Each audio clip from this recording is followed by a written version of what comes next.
An interesting poll came out from the good folks over at Pew. They're doing a ton of research over there. And Americans, we don't think America's number one in the great numbers that we used to. Let's look at some info here. So the study found that just 28% believe that the US stands above all other countries in the world, which is compared to 38% back in 2011. So that's a 10% drop in just a couple years. 58% say it's one of the greatest countries in the world, along with some others, and 12% say that there are other countries that are better. Some 52% said America stood above the others in 2011. That's now dropped to 37%. And just a couple other little points of information for you. They also found that Americans 18 to 29 are at the bottom of those who view the nation as standing alone in greatness.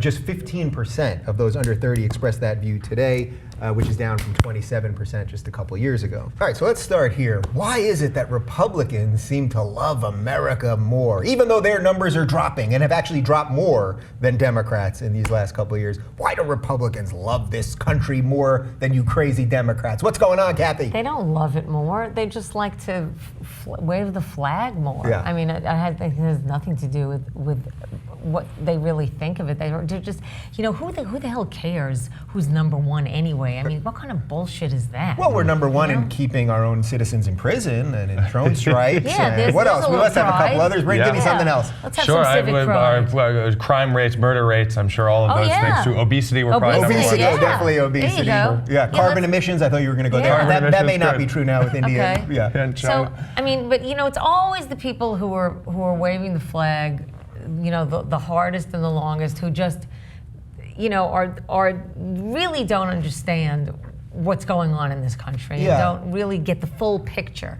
You know, they're defensive is what they are. They're defensive. Yeah, so I'm with you. So is there some weird thing, like, I love this country, I believe in American exceptionalism because we've had people from all over the world come here to try to make a better life. But the reason I'm so critical of the country is because I love it. So I think that they sort of view it as, if you're critical, they look at people that are critical of our policies and think, well, you don't like what we are. Tough shit, man. Yeah. You know, what's this term exceptionalism anyway? Well, I mean, that to me that doesn't have send a good signal. Well, remember during the election, the first time in 2008, they asked Obama if he believed in American exceptionalism, and he said, I believe in it just as Greeks probably believe in Greek exceptionalism. The only difference is we're a nation that's made up purely of immigrants, so I do think there is something special there. Well, I think there's also a fine line between sort of patriotism and nationalism, right? Yes. Like this is always the fine line that I think some in this country, the left, the right, sort of veer too far to the side, which is, you know, we're all, I hope, patriots. You know, I mean, then this country is incredibly exceptional in the sense that it's built by immigrants, that you have the freedom to criticize, that we can make a show like this. Yeah. Those things are all pretty extraordinary, and we should be critical because that is what our role is. Right, as people that's who part vote, of it. Right? Yeah. That's the whole part of it. That is the whole part. You know, they think it ends just by loving it. Being critical of it is what makes it so great. That's the right. That's you know, the and also it's those guys who are saying, you know, America love it or leave it, who also right below that bumper sticker have those nudie mud flaps. You know, I mean, are you really going to listen to that? It's a lot. Well, now we've lost our viewer in Kentucky. I hope. Oh, damn.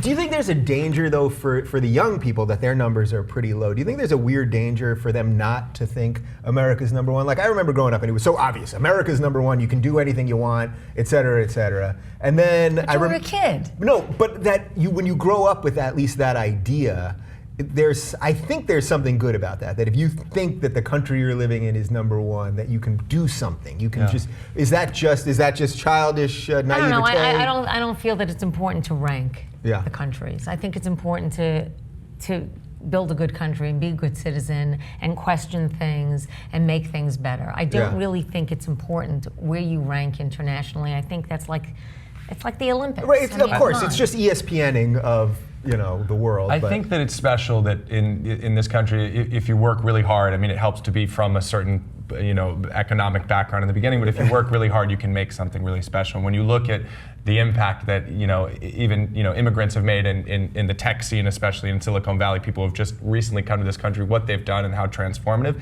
that's what's really special. So to me, like the fact that maybe kids don't think that we're number one, that doesn't matter so much, but I wouldn't want them ever to lose the fact that if you work really, really hard, you can do something really special and transform it. And I think that part of the problem and what's happened in America before is that American dream gets skewed, where you think if I might get lucky and become a millionaire or strike oil, and then all of a sudden I'm a millionaire. And that idea is like, I can be as rich as anybody else. Like, I can be whoever it is, Elon Musk or whoever it is. But like, the reality is you can't be that unless you are willing to dedicate so much of your time, energy into doing something. And it's not all about money. Yeah. It's not about money, and I really hope the stress can be taken off of that. It has to do with contributing. Yeah. It doesn't have to do with getting. Yeah. You know? Boy, you did not like Ayn Rand's books, did you? I didn't read them, but I'm sure I would have.